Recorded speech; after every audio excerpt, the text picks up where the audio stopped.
सुनते होंगे तो मे भी आपके माइंड में आता होगा इकोनॉमिक्स मतलब स्टॉक मार्केट, इन्वेस्टमेंट या फिर ऐसी कोई चीज़ जो पैसे से रिलेटेड है। हाँ, इसका कुछ पार्ट फाइनेंस से रिलेटेड है, बट मैं आपको बता दूं कि इकोनॉमिक्स इन सब से अलग और बहुत ही इंटरेस्टिंग चीज़ है। तो अगर हम इकोनॉमिक्स के मीनिंग की बात करें तो ये इस वर्ड से स्टार्ट होती है, स्केरसिटी। स्केरसिटी मतलब कमी। हमारे जो रिसोर्सेज हैं वो कम हैं एंड हमारी वांट्स हैं वो अनलिमिटेड हैं। तो हम हमारी हर एक वांट्स को सेटिस्फाई नहीं कर सकते क्योंकि हमारे रिसोर्सेज लिमिटेड हैं। For example money. सपोज आपको मोबाइल और लैपटॉप दोनों ही चीजें चाहिए, लेकिन आपके पास सिर्फ एक चीज को खरीदने के ही पैसे हैं। तो ऐसे में आप लैपटॉप एंड मोबाइल में से एक चूज करने के लिए फोर्स हो जाओगे। अगर मान लो हमारे पास दोनों ही चीजों को खरीदने के पैसे हैं, तब भी हमें चॉइस करनी पड़ती है, या तो इन चीजों में या फिर किसी और चीजों में। तो बेसिकली मेरा मतलब है कि हमारे पास हमारी हर एक वांट को सेटिस्फाई करने के लिए अनलिमिटेड पैसा नहीं है, राइट। एक और एग्जाम्पल स्केर्स रिसोर्स का, टाइम। मान लीजिए आपको एग्जाम के लिए पढ़ना है एंड आपको मूवी भी देखनी है। तो एक टाइम पे या तो आप पढ़ोगे या मूवी देखोगे, एक साथ तो दोनों चीज नहीं कर सकते। हाँ, आप दोनों काम एक के बाद एक कर सकते हो, लेकिन दिन में सिर्फ 24 घंटे ही होते हैं और एक काम करने के लिए हमें कई और काम जो हमें करना चाहते हैं उनको अपने शेड्यूल से हटाना पड़ता है। तो बेसिकली हम यहाँ पे टाइम के लिए चॉइस लेनी पड़ती है कि हम हमारे कीमती समय कौन से काम में लगाना चाहते हैं। इकोनॉमिक्स के टर्म में हम इसे अपॉर्चुनिटी कॉस्ट बोलते हैं, whatever we give up to do something. Economics भी इसी कॉन्सेप्ट पे काम करता है। लोगों को डिसीजन लेने पड़ते हैं, उनके पास स्केर्स रिसोर्स है उनके लिए। सिर्फ लोग ही नहीं, ये situation her business, government and countries को फेस करनी पड़ती है। रिसोर्सेज को एलोकेट करते वक्त इकोनॉमी में 3 प्रॉब्लम्स का सामना करना पड़ता है, what to produce, how to produce and for whom to produce.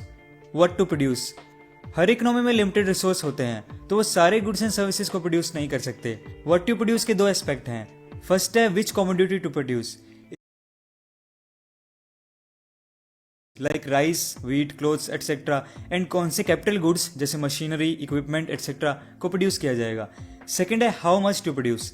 एक बार डिसाइड करने के बाद कि कौन से गुड्स को प्रोड्यूस करना है, उनकी क्वांटिटीज को भी डिसाइड करना पड़ता है। हाउ टू प्रोड्यूस, इसके अंदर हम डिसाइड करते हैं कि गुड्स एंड सर्विसेज को प्रोड्यूस करने के लिए कौन सी टेक्निक का इस्तेमाल किया जाएगा। जनरली 2 तरीके की टेक्निक्स होती हैं, first labour intensive technique, second capital intensive technique. Labour intensive technique में ज्यादा से ज्यादा लेबर्स का यूज किया जाता है एंड कैपिटल इंटेंसिव टेक्निक में ज्यादा कैपिटल एंड मशीन्स का यूज किया जाता है। अब इन टेक्निक्स का यूज किया जाता है स्टैंडर्ड ऑफ लिविंग को बढ़ाने के लिए या फिर एम्प्लॉयमेंट अपॉर्चुनिटीज प्रोवाइड करने के लिए। इंडिया में लेबर इंटेंसिव टेक्निक प्रेफर की जाती है क्योंकि लेबर्स की अवेलेबिलिटी ज्यादा है, and countries like USA, England, वहां पे कैपिटल इंटेंसिव टेक्निक प्रेफर की जाती है क्योंकि इन कंट्रीज में लेबर की शॉर्टेज है। फॉर व्हॉम टू प्रोड्यूस मतलब किसके लिए प्रोड्यूस किया जाएगा, कि उन गुड्स एंड सर्विसेज का अल्टीमेट कंज्यूमर कौन होगा। क्योंकि रिसोर्सेज लिमिटेड हैं तो इस प्रॉब्लम में ये चूज करना पड़ता है कि कौन सी क्लास के लिए प्रोड्यूस किया जाएगा, रिच क्लास या पुअर क्लास, उनकी पेइंग कैपेसिटी यानी इनकम लेवल के हिसाब से। इकोनॉमिक्स को 2 कैटेगरीज में बांटा गया है, micro economics and macro economics. Micro economics में हम पढ़ते हैं लोगों की चॉइसेस के बारे में कि कौन से फैक्टर हैं जो उनकी चॉइसेस को इन्फ्लुएंस करते हैं एंड कैसे उनका डिसीजन मार्केट में गुड्स की प्राइस, डिमांड एंड सप्लाई को अफेक्ट करते हैं।